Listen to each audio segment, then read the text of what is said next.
कैसे हो? Good morning. एक बार मैं फिर दूसरा वीडियो लेके आया हूँ फिजिक्स का। आज हम पढ़ेंगे कूलाम्स लॉ। पिछले वीडियो मैंने आपको पढ़ाया कूलाम्स लॉ क्या होती है, कूलाम्स लॉ की इंपॉर्टेंसी बताई, उसकी सिमिलरिटीज बताई, इसके बाद ग्रेविटेशनल फोर्स के साथ की सिमिलरिटीज और डिफरेंस बताया। ठीक है, आज हम लोग कूलाम्स लॉ का वेक्टर फॉर्म पढ़ेंगे। ठीक है, बहुत इंपॉर्टेंट क्वेश्चन है, बहुत इजी तरीके से बताऊंगा। किसी भी बच्चे को ये प्रॉब्लम नहीं होगी कि सर वेक्टर फॉर्म होता कैसे, कैसे सर बुक में दे रखा है, बच्चे पढ़ते बच्चों का सरदर्द होने लगता है। तो बिल्कुल इजी तरीके से बताऊंगा, सिर्फ बच्चों को लास्ट तक वीडियो को ध्यान से देखना है। तो आज हम लोग पढ़ेंगे कूलाम्स लॉ का वेक्टर फॉर्म। ठीक है ना। तो देखिए वेक्टर की बात आती है तो बहुत ध्यान देना है आपको। वेक्टर जिसको हम लोग बोलते हैं सदिश। तो थोड़ा सा मैं कूलाम्स लॉ के वेक्टर फॉर्म को पढ़ाने से पहले सारे बच्चों को वेक्टर से परिचय कराता हूं। वैसे परिचय सारे बच्चों का होगा, क्लास 11 का चैप्टर है, लेकिन फिर भी रिमाइंड करा देता हूं तो मजा आएगा आपको पढ़ने में। तो देखिए वेक्टर क्या होते हैं, सदिश। तो सारे बच्चों ने पढ़ा होगा वे भौतिक राशियां, वे फिजिकल क्वांटिटी जिनमें परिमाण के साथ साथ दिशा की भी आवश्यकता होती है, उन्हें क्या बोलते हैं, वेक्टर कहते हैं। और किसी भी भौतिक राशि का वेक्टर जो रिप्रेजेंट किया जाता है ऊपर एरो लगा के किया जाता है। तो ये वेक्टर ए लिखा हुआ है। क्या लिखा हुआ है? यदि मैं सिर्फ ए लिखता हूं तो ए कोई भी भौतिक राशि हो सकती है, तो इसमें सिर्फ परिमाण है लेकिन दिशा नहीं है। लेकिन यहां पर देखिए एरो बता रहा है दिशा और ए बता रहा है परिमाण। तो यहां पर परिमाण और दिशा दोनों हैं, यानी सदिश। दिशा सहित याद कर लो, दिशा सहित जो राशि व्यक्त होती है वो वेक्टर कहलाती है और वेक्टर को एरो लगा के लिखा जाता है। तो वेक्टर समझ में आ गया। तो सदिश कैसे निरूपित करते हैं, एरो लगा के करते हैं। जैसे वेक्टर ए लिखा है, ये क्या लिखा है, वेक्टर बी लिखा है, ये क्या लिखा है, वेक्टर सी लिखा है। ठीक है, ये क्या लिख दिया मैंने, बच्चे बताएंगे, वेक्टर आर। Very good. ये क्या लिखा हुआ है, ये वेक्टर नहीं है, स्केलर है, अदिश है, इसमें सिर्फ परिमाण है, दिशा नहीं है। Very good. इसके बाद आप लोगों ने वेक्टर में पढ़ा होगा कि किसी भी वेक्टर को परिमाण को रिप्रेजेंट करने का तरीका होता है, उसके अगल बगल दो लाइनें खींच करके मॉड। तो देखिए ये मॉड ले लेते हैं तो ये वेक्टर का परिमाण हो गया। तो देखिए फिर से एक बार समझिएगा, ये क्या लिखा है, वेक्टर ए लिखा हुआ है। यदि मुझे इसका परिमाण सिर्फ लिखना है, दिशा नहीं लिखनी है, तो इसको ऐसे लिखा जाएगा मॉड ए। तो ये परिमाण लिख गया। क्या लिख गया? तो ये क्या है, वेक्टर का परिमाण हो गया। ये क्या हो गया, वेक्टर का परिमाण हो गया। बात समझ में आ रही कि नहीं आ रही? और ये क्या है, वेक्टर है। ठीक, फिर इसी वेक्टर में हम लोगों ने कुछ पढ़ा होगा यूनिट वेक्टर। यूनिट वेक्टर, मैं पहले वेक्टर बता दूं तब समझ में आएगा आपको। यूनिट वेक्टर, यूनिट वेक्टर को हम लोग एन कैप लगा के लिखते होंगे। तो यूनिट वेक्टर बराबर होता है वेक्टर अपॉन वेक्टर का मॉड। तो यूनिट वेक्टर का फार्मूला क्या पढ़ा था आपने, unit vector equal vector upon vector का मॉड। जैसे हमारे पास ए वेक्टर है, ए वेक्टर का यूनिट वेक्टर निकालना है तो हम ए वेक्टर अपॉन मॉड ए कर देते हैं। तो क्लियर हो गया। और यूनिट वेक्टर क्या, दिशा बताने के लिए प्रयोग में लाए जाते हैं। किसके लिए लाए जाते हैं, दिशा बताने के लिए प्रयोग में लाए जाते हैं। तो ये क्लियर हो गया। ठीक, इसके बाद हम लोगों ने वेक्टर में ही कुछ और भी पढ़े हैं, कुछ चीजें। पोजीशन वेक्टर पढ़ा है। क्या पढ़ा है, पोजीशन वेक्टर। क्या पढ़ा है, पोजीशन वेक्टर पढ़ा, स्थित सदिश।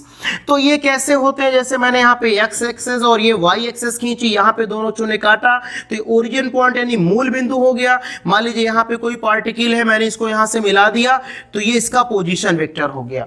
तो पी पॉइंट का पोजीशन वेक्टर क्या है हमारा, ये r1 हो गया। अब सपोज करो ये P point after T time travel करता हुआ यहाँ पर आ गया, P2 पोजीशन, P1 था सपोज करो, P1 था सपोज करो, और टी टाइम बाद ट्रेवल करके P2 पर आ गया, तो इसको मूल बिंदु से मिला दो, तो ये इसका हो गया पोजीशन वेक्टर r2 हो गया। तो P1 से ये कहां गया, P2 की ओर गया, तो ये इसका पोजीशन वेक्टर आ गया। और P1 से P2 के बीच का आता है डिस्प्लेसमेंट वेक्टर, विस्थापन सदिश, और उसे हम डेल्टा r से लिखते हैं। और ये निकलता था आपका r2 माइनस r1। ये कैसे आ गया, मैं वेक्टर के फॉर्म में बताता हूं। जैसे मान लीजिए हमारे पास एक वेक्टर है, ये ए, और ये वेक्टर है, ये मान लो ओ पॉइंट है, और ये क्या है, ए है। फिर ये हमारा वेक्टर, ये ए और ये बी हो गया। तो देखिए इसका परिणामी वेक्टर क्या होता था हमारा, ये आर होता था। वेक्टर का योग पढ़ा होगा सारे बच्चों ने क्लास 11th में। तो देखिए ये वेक्टर क्या है हमारा, वेक्टर की लंबाई हो गया वेक्टर ए, ये वेक्टर बी हमारा हो गया, ये बी वेक्टर बी हो गया, ये क्या हो गया, परिणामी वेक्टर हो गया। तो ओ ए प्लस ए बी इक्वल क्या हमारा आ गया, यहां से OB आ गया। तो vector A plus vector B equal vector R आ जाता है हमारा। ठीक है, तो इसको छोड़ देते हैं। तो पोजीशन वेक्टर भी हम लोगों ने पढ़ लिया। तो अब देखिए जरा वेक्टर फ्रॉम कैसे निकालेंगे हम, किसका, कूलॉम्स लॉ का। तो सबसे पहले तो हम इलेक्ट्रिक फोर्स यानी कूलॉम्स लॉ लिख लेते हैं। कूलॉम्स लॉ क्या होता है हमारा, F equal 1/4 pi epsilon not Q1 Q2 upon R square. ये कूलॉम्स लॉ होता है। मुझे इसको वेक्टर फॉर्म में लिखना है। तो चलो देखिए कैसे करते हैं। और ये कहा दो आवेशों के बीच लगता है, एक Q2 होता है चार्ज और एक Q1 चार्ज होता है। दोनों स्थिर चार्ज होते हैं। कितनी दूरी पे होते हैं, R दूरी पे होते हैं। तो ये हम लोगों ने पिछले वीडियो में पढ़ा था। तो चलिए हम यहाँ पर एक X अक्ष खींचते हैं और एक Y एक्सेस खींचते हैं। जरा चित्र को बहुत ध्यान से देखेंगे बच्चे।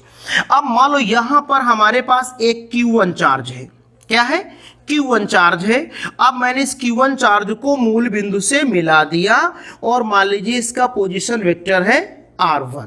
कितना है, R1। फिर यहां पर एक दूसरा है हमारे पास Q2 चार्ज। मैंने Q2 चार्ज को मूल बिंदु से मिला दिया तो ये हो गया, इसका पोजीशन वेक्टर हो गया R2। कंफर्म हो गया। तो Q1 का position vector R1। Position vector कैसे निकालते हैं, हम आवेश को मूल बिंदु से मिला देते हैं तो मिलाने वाली रेखा पोजीशन वेक्टर बन जाती है। तो देखो ये Q1 चार्ज है तो मैंने मूल बिंदु से मिलाया तो R1 वेक्टर, ये Q2 चार्ज है तो मैंने मूल बिंदु से मिलाया तो R2 वेक्टर। तो ये पोजीशन वेक्टर Q2 को और ये R1 Q1 का। अब देखिए मैंने Q1 और Q2 को मिला दिया। सपोज करो ये दोनों एक दूसरे से R दूरी पर रखे हुए हैं। कितनी दूरी पे रखे हुए, R दूरी पर। तो Q1 और Q2 के बीच का ये डिस्प्लेसमेंट वेक्टर आ जाएगा विस्थापन सदिश। कितना आ जाएगा, विस्थापन सदिश। तो ये आएगा R2 माइनस R1। कितना आएगा, R2 माइनस R1 या फिर R1 माइनस R2, ये निकाल सकते हैं हम। ठीक, कैसे देखें जरा गौर से। ये हमारा विस्थापन सदिश, ये अब ये Q1 से Q2 की ओर जा रहा है। देखिए ये, तो हम लिख सकते हैं R1 प्लस R, इसको वेक्टर मान लेते हैं, चलो दूरी मान लेते हैं। ठीक, R1 plus R equal R2 vector law से R1 plus R equal R2। तो बताओ R बराबर क्या आ जाएगा, R2 माइनस R1 वेक्टर आ जाएगा। कंफर्म है ना। तो इसको हम क्या लिख सकते हैं, R2 माइनस R1 भी लिख सकते हैं। ठीक है, और यदि Q2 को इधर कर दे, Q1 को इधर कर दे तो R1 माइनस R2 भी आ सकता है। चलिए इसको छोड़ें। तो ये वेक्टर कितना हो गया हमारा, R2 माइनस R1 आ गया, यानी दोनों चार्जेस के बीच की दूरी। या फिर कितनी आ गई, R1 माइनस R2 भी लिख सकते हैं। चलिए रहने दीजिए, पहले हम एक पे डिस्कस करते हैं। Q1 और Q2 के बीच की R2 माइनस R1 हो गया। तो अब बताओ दोनों आवेशों के बीच की दूरी कितनी है, R2 माइनस R1। तो बताइए कूलॉम्स लॉ को अप्लाई करो वेक्टर फॉर्म में। तो F के ऊपर एरो लगाया क्योंकि फोर्स वेक्टर होता है, equal 1/4 pi epsilon not Q1 Q2 बटे, देखिए यहाँ पे दूरी होती है, क्या होती है, दूरी, और ये है वेक्टर। तो अभी अभी हम लोगों ने पढ़ा कि जैसे मान लीजिए हमारे पास ये वेक्टर है, तो यहां पर देखिए दूरी मतलब परिमाण चाहिए, मुझे दिशा नहीं चाहिए। तो इस वेक्टर का परिमाण कैसे, मॉड लगा के लिखा जाता है। तो बताओ हमारे Q1 और Q2 के बीच की दूरी कितनी, R2 माइनस R1। तो यहाँ पे R2 माइनस R1 वेक्टर हो जाएगा, और चूंकि परिमाण चाहिए तो यहाँ पे मॉड लगा देंगे। तो बताओ मैं इसी फार्मूले को इस बेस पे लिख सकता हूं कि नहीं लिख सकता हूं, समझ में आ गया ना। तो देखो Q1 और Q2 के बीच की दूरी कितनी, R2 माइनस R1। तो फोर्स कितना लगा, F equal 1/4 pi epsilon not Q1 Q2 upon R2 minus R1। अब जरा फिर फिगर में आ जाओ। ये देखिए Q1 चार्ज और ये क्या है, Q2 चार्ज। तो ये Q1 चार्ज Q2 पे, और दोनों सेम, ये भी प्लस और ये भी प्लस। तो बताओ दोनों सिमिलरली है, नहीं लाइक चार्ज है। ठीक, तो Q1 Q2 पे क्या करेगा, फोर्स लगाएगा। तो Q2 पे इधर फोर्स लगाएगा, तो ये आ गया F21 वेक्टर, यानी दूसरे चार्ज पे कौन फोर्स लगा रहा है, पहला चार्ज, तो हो गया F21। अब Q1 पे Q2 भी तो फोर्स लगाएगा, तो Q2 किधर करेगा, Q1 को दूर भगाएगा। तो ये देखिए F12, क्योंकि हम लोगों ने पढ़ा कि वैद्युत बल की दिशा दोनों आवेशों को मिलाने वाली रेखा के अनुदिश होती है। जैसे मान लो दोनों आवेश हैं तो इनको मिलाने वाली ये रेखा, इसी रेखा को आगे बढ़ा दो, इसी रेखा को इधर आगे बढ़ा दो, तो ये फोर्स हो गया दूसरे चार्ज पे लगने वाला, ये फोर्स हो गया पहले चार्ज पे लगने वाला। ठीक, तो ये बल की दिशा हो गई। तो अब जरा देखिए F21 कहां लग रहा है, Q2 चार्ज पे, और F12 कहां लग रहा है, Q1 चार्ज पे। तो सपोज करो हम इसको लिख लेते हैं, ये है F21। देखिए F21 कैसे, 2 1 R2 माइनस R1, तो यहाँ पे F21। यदि मैं R1 माइनस R2 करता हूं तो F12 कर देता हूं, तो मैं पहले इसकी बात करता हूं। ठीक, तो कितना फोर्स आ गया हमारा, F21 equal 1/4πε0 Q1 Q2 upon R2 minus R1। ठीक है ना। अब जरा फिर गौर से देखिए F21 की डायरेक्शन कहां है, इस डायरेक्शन में। देखिए Q1 से Q2 की ओर है। तो अभी मैंने आपको बताया यूनिट वेक्टर काहे के लिए यूज किया, दिशा बताने के लिए प्रयोग किए जाते हैं। तो सपोज करो लेट कर लेते हैं कि इस दिशा में जो ये डायरेक्शन है वो है R21 यूनिट वेक्टर। कितनी है, यूनिट वेक्टर R21। और इसी प्रकार इसकी डायरेक्शन कितनी है, F12, तो इधर का यूनिट वेक्टर हो गया R12, यानी इस डायरेक्शन पे। ठीक है ना।